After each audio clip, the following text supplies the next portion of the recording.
I det skal vi lave en Mexican salsa. Mexicansk, ikke? Hurtigt og nemt.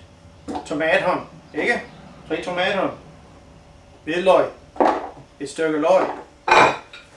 En masse chilis. Dem skal du have. Det må du selv om, hvis du skal have meget eller vildt slags. Okay, og en lille smule salt til. Og ind i mikroovnen 3 minutter.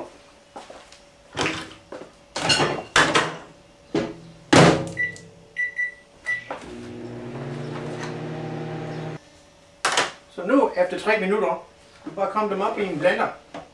Sådan. Og så.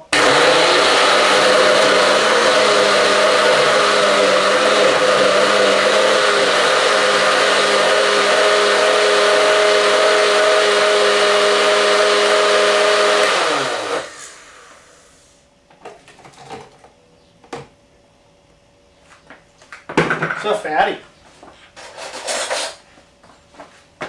Så har vi en varm tortilla og nogle flæskesvær og en lille smule af den der sauce der.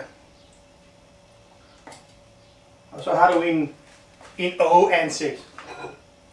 Ved du hvad en O-ansigt er?